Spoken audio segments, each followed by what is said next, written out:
Senhoras e senhores, meu cordial bom dia. Eu gostaria de saudar o senador Eduardo Braga, relator dessa matéria, Bernardo Api, que já tivemos oportunidade, Nivaldo, que é companheiro da Secretaria de Fazenda, e a fazer um registro especial exatamente pelo deputado Carlos Rauli, onde nós tivemos a oportunidade de conviver no CONFAZ e dar o testemunho ao longo dos anos dos debates, até às vezes divergências, mas da postura clara a respeito do tema que hoje ele expressa de forma pública. Gostaria de registrar também que a minha fala não representa apenas a minha visão, mas nós temos trabalhado com um grupo que inclui Afonso Lobo Moraes, que não está aqui porque hoje acompanha irmão numa cirurgia cardíaca, ao Marcelo Pereira, que tem assessorado, e também ao Farid Mendonça.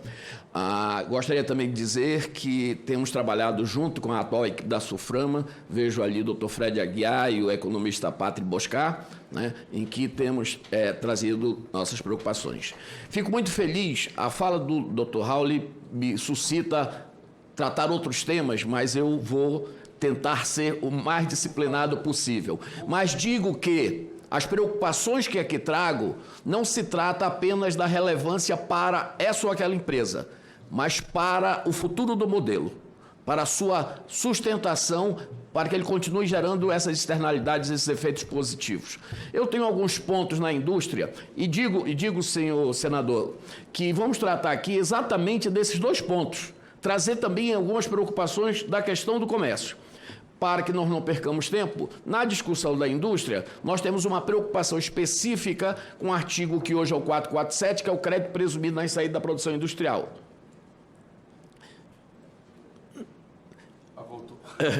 Vamos tratar aqui um conceito que não está na lei, que é o crédito presumido de regionalização, que está na lei estadual. O tratamento isonômico para produtos que têm alíquota menor de 6,5% de IPI. E a questão da data de corte de zerar o IPI, ali está errado. E que já ouvi Dr. Bernardo Api dando como uma questão razoavelmente encaminhada. Para que não percamos tempo. A redução de 1/3 do crédito presumido na saída da produção industrial da Zona Franca reduz concretamente o diferencial competitivo, nós pretendemos mostrar isso, e fere de morte 2 dos polos mais relevantes para aquele estado, para aquela área de comércio, o polo de informática e de componentes. Muitas vezes, eu me sinto como estar num ato dos apóstolos, as muitas letras te fazem delirar.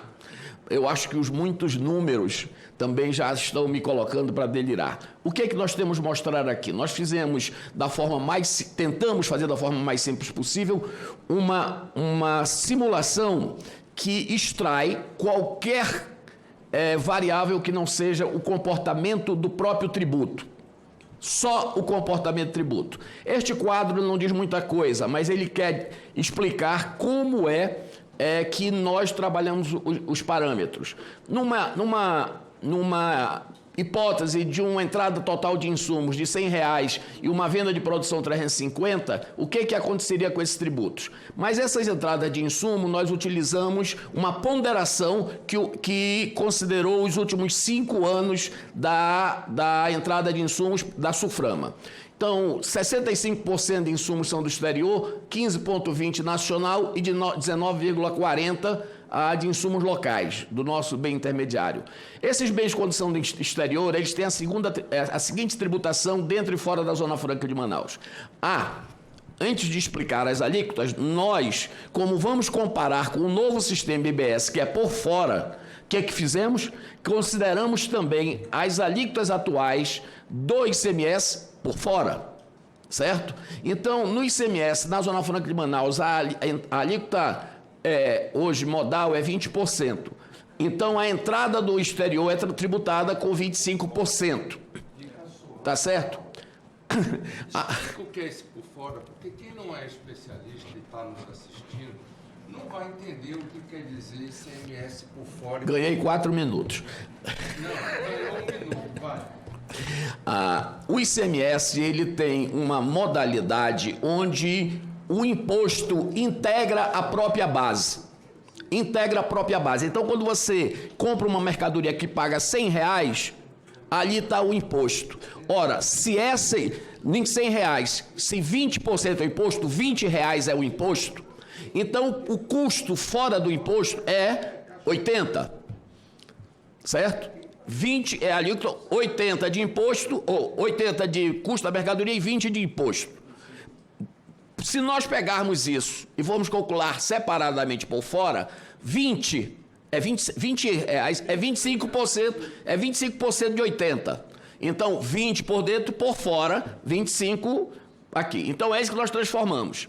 A alíquota interna de 18%, neste mesmo mecanismo, se transforma em 21,95%. Então, para nós colocarmos tudo na mesma base, transformamos nisso. A saída da Zona Franca de Manaus, hoje é 12% nominal, pelo mecanismo do ICMS é 13,64%. 13,64 é a única saída. E, fora da Zona Franca, mercado interno, 21,95. Mas aí alguns detalhes. Por exemplo, o insumo que entra do nacional tem uma diferenciação entre origem e destino no país inteiro. Ora, quando sai de sul e sudeste para norte, nordeste e centro-oeste, a alíquota é 7, que significa 7,53%. Quando é norte, todas as regiões saindo para sul e sudeste, a alíquota geral é 13,64%. E as alíquotas internas, que são 18, passam dentro dessa lógica a ser 21,95. Então, e o local? O local na Zona Franca entra com 0, né? E fora da Zona Franca, 18, 21,95. E tem este crédito de entrada de 7,53. Vamos para outro quadro, para ver o que é mais importante. Na verdade, estava querendo ficar de pé, mas vai ser de ser daqui mesmo. O que faz este quadro? Este quadro vê nessa operação que entrou com R$100 e tributou com 350 a apuração do imposto, certo? Então, o imposto apurado na Zona Franca de Manaus é de 28,78, porque ele entra com alíquotas diferenciadas, aquele conjunto de jogo de alíquotas que a gente, digamos, vamos assumir que está correto e está. Então, o que acontece na Zona Franca? A partir daí, é verificado o benefício fiscal, que é o crédito estímulo. Para cada nível de crédito estímulo, nós temos um abatimento diferente. Calcula-se de 28, 55%, 15,83%. Para os bens que têm 55% de benefício fiscal. O que tem 75, abate 21,59, o que tem 90, 25, abate 20,56, e o que tem 100, obviamente, abate 20,78. Certo? Muito bem. Então, nós chegamos ao imposto devido na operação. Fora da Zona Franca, não há nenhum benefício fiscal, então o imposto apurado é o mesmo que vai ser devido naquela operação. Dentro da Zona Franca, a divisão ali é do quadrinho, não é minha, ou seja, onde tem 55, a carga, o imposto devido nessa operação é 12,95. 75, 7,20, na faixa de 90, 25, 2,81 e na faixa de 100 é 0. Nada paga. Isso é o que é devido nesta operação de saída. Mas vamos verificar qual é a carga tributária. Então, é a carga que foi paga nesta operação e na operação de entrada. Certo? Na Zona Franca de Manaus, se pagou lá a entrada de 25. Não, 15,83 mais 7,20.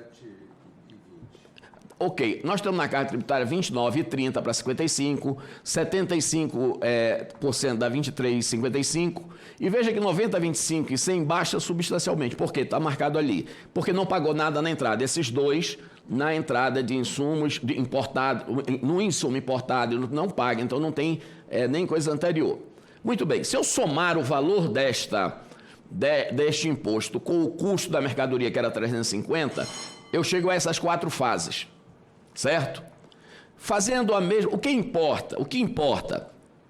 Fazendo a mesma operação para a Zona Franca de Manaus, eu tenho valor de venda de produto, 4 valores de acordo com o nível de incentivo, vis-a-vis o único valor lá fora que é sem incentivo. Isso me leva àqueles diferenciais que estão ali colocados de 11,05, 12,76, 19,30, 20,35. Este é o diferencial que hoje existe. No outro lado está a operação segundo o IBS. Segundo o IBS. É o mesmo raciocínio, ainda na base do apurado. Existe uma outra alternativa que a gente vai ver na frente. Na base do apurado, fazendo a mesma coisa, nós vamos ver que aqueles valores diminuem para 6,37, o diferencial. Ali embaixo, 8,63, 10,41 e 11,58. Isto é a etapa de saída da fábrica. Senador, por que isso acontece? Veja, se nós formos na linha do ICMS devido, exatamente na linha do ICMS devido na operação, ela passa, vamos olhar aqui, porque tem aquela divisória ali que não dá para ver, mas vamos lá, em 55, onde na operação é 12,95, ela passa para 38. Por quê? Por quê? Porque hoje nós saímos com uma alíquota, vamos usar a alíquota no IBS, de 13,64, que se eleva e sobe para 18. Fora de Manaus, a alíquota praticada é 21,95, que reduz para 18. Então, por favor, pode avançar. Se nós olharmos os diferenciais de alíquota, não é menos 5 pontos percentuais de 11. A diferença, na verdade, é uma redução ali de 42%, de 32%, de 46% e 43% na saída da fábrica. Na saída da fábrica. Mas acontece que essa não é a etapa que produz. É uma etapa importante que nós estamos querendo verificar, porque essa decisão de comprar dá dessa diferença do que vai acontecer entre um mundo e o outro. Na etapa seguinte do varejo, que nós vamos ver agora, essas coisas, elas se... Agora você está falando de comércio ou de indústria? Não, essa é a saída da fábrica, aí nós vamos tratar da hipótese, avance. A hipótese da saída da Zona Franca e a comercialização pelo varejo dentro dos outros estados, certo? Então nós pegamos o método, mesmo valor de mercadoria, o valor que veio de cada uma das mercadorias lá com a carga do imposto, colocamos o mesmo agregado, 30%, e verificamos isso para o nível de 55, de 75, de 90, 25. Veja que para o nível de 55 e de 75, efetivamente, aquele crédito maior, porque também aumentou o crédito de 12 para 18, ele praticamente equaliza na gôndola. Vem diferente na gôndola. Mas se nós avançarmos para os outros dois níveis, 75 e 90, nós temos uma brutal redução.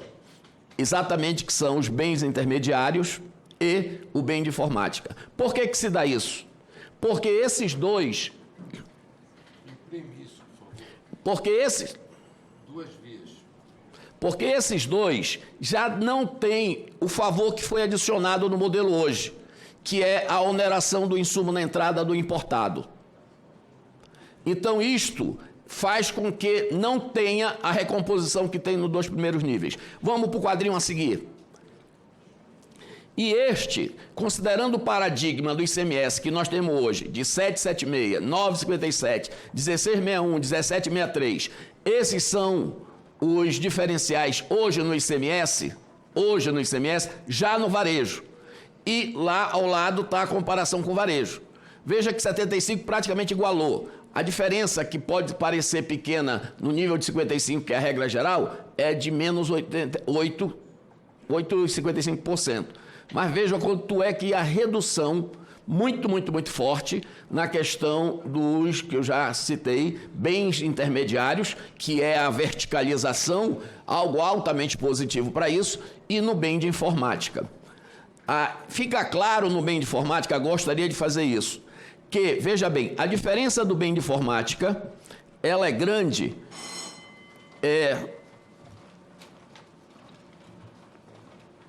porque, como não tem 100%, é praticamente o mix de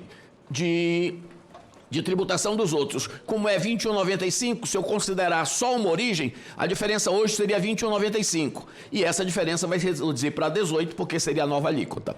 Então, este é o ponto mais importante. Eu me comprometo com essa comissão em entregar esses estudos absolutamente detalhados e explicados passo a passo. Obviamente que pelo limite aqui nós tínhamos de fazer algo absolutamente voando, para usar a expressão popular. Né? Resumido. Objetivo. Pronto, espero que tenha sido feito assim. Vamos avançar. Nós fomos direto para o comércio, ok. E aí eu tenho exatamente essa questão que o senador, sem nós termos conversado, trouxe aqui. Então, eu acho que é preciso uma reflexão inicial. O comércio integra o núcleo conceitual da Zona Franca de Manaus. Eu trago aí a reprodução do artigo 1º do Decreto-Lei 288, que não está esclarecido. Zona Franca de Manaus é uma área de livre comércio, importação, exportação e incentivos fiscais especiais, estabelecida com a finalidade de criar no interior da Amazônia um centro industrial, comercial e agropecuário. Então, o comércio faz parte disso e, realmente, as preocupações sobre a questão do tratamento. Então, eu digo, o comércio tem a mesma proteção legal de todo o sistema. É preciso considerar esse aspecto. Então, vamos avançar. A questão do comércio, ela, inclusive, mercê, sim, eu digo que é consequência da questão do motor industrial do polo, mas ele gera, por favor, ele gera o maior número de empregos, tá certo? Aí eu tenho os dados ali de 70% do emprego é na área de comércio e serviços, mercê sim dessa atividade industrial, não se tenha dúvida, e na arrecadação do ICMS, ele responde por 71% dessa arrecadação. Significa dizer que a gente precisa considerar a questão comercial também. Avancemos. 2 pontos importantes do comércio. A questão da CBS e a questão da lista negativa. Avancemos na questão da CBS. A questão da CBS é preciso deixar claro mais uma vez. Tem algumas preocupações, mas a CBS é o sucedâneo, não há como negar. Um dia desse, numa discussão técnica, disseram, não, são coisas distintas. Então, a gente vai ter de refazer toda a comunicação até aqui do próprio governo federal sobre a CBS sendo o sucedâneo do PIS e da COFINS. Muito bem. O que ocorre especificamente na questão da CBS, PIS e COFINS na Zona Franca de Manaus? Ela foi desconstituída reiteradamente nos tribunais, de forma tão ampla e decidida, que há uma série de atos, eu só vou me referir ao primeiro deles, que é este ato declaratório, número 4, de 16 de novembro de 2017. Pode avançar um pouquinho? Eu acho que eu dei... Não, volte. Olha a sua apresentação, comeu alguns slides. Não, volte. Ali... Aí.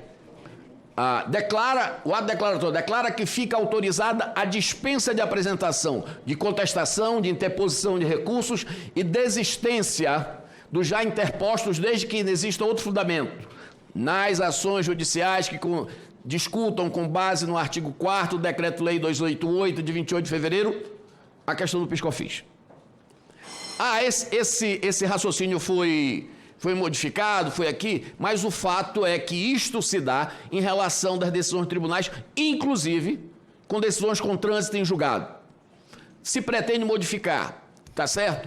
Então, o que nós estamos dizendo? A CBS deve ter o mesmo tratamento do PIS/COFINS. A mudança e a tributação da CBS no âmbito da reforma, no meu entendimento, eu já tive a oportunidade de dizer isso para o secretário, fere dois dos princípios basilares da reforma.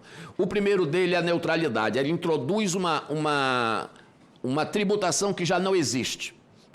Ele introduz uma tributação que já não existe. Segundo, que era para superar o contencioso.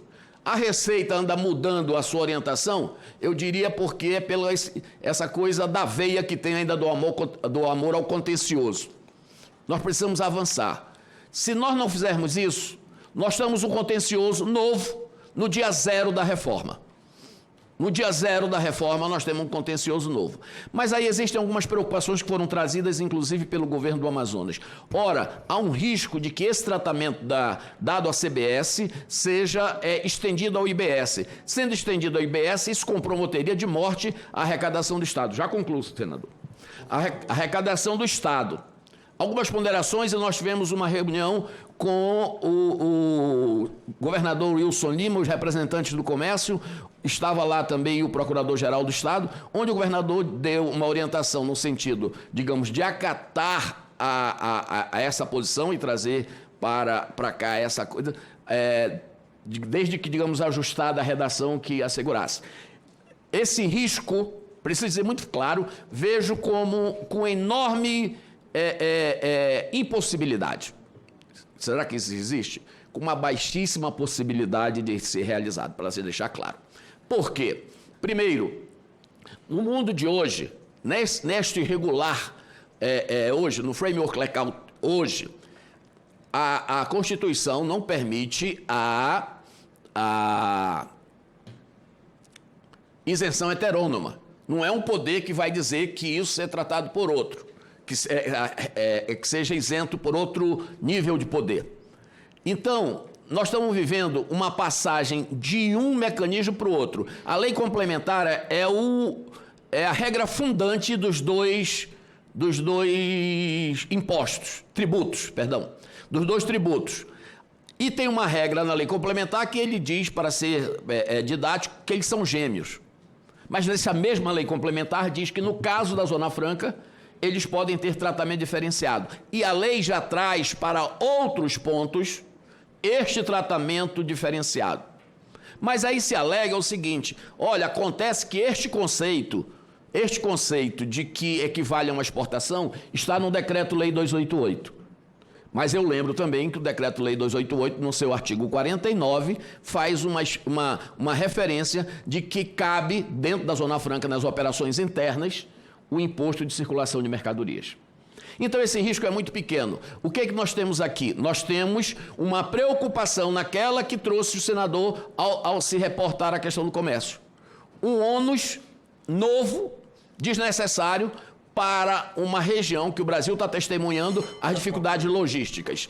O outro ponto que eu queria, então, o último e muito rapidamente, tomo mais um minuto, é a questão da lista negativa. Tem alguns pontos, mas repente. A lista negativa de respeito às alterações, especialmente em relação que veio de perfume, incluiu produtos de tocador e coisas dessa natureza. Ela também aí está introduzindo uma tributação nova, porque hoje o tratamento fiscal que se dá a isto é que quando é consumido dentro da Zona Franca de Manaus, não há esta tributação. Então, por amor ao tempo, a questão é manter a situação atual de não tributar nas operações internas aqueles itens que estão ali na lista negativa, especialmente em questão de tocador. Eu espero ter contribuído, estou à disposição. Muito obrigado.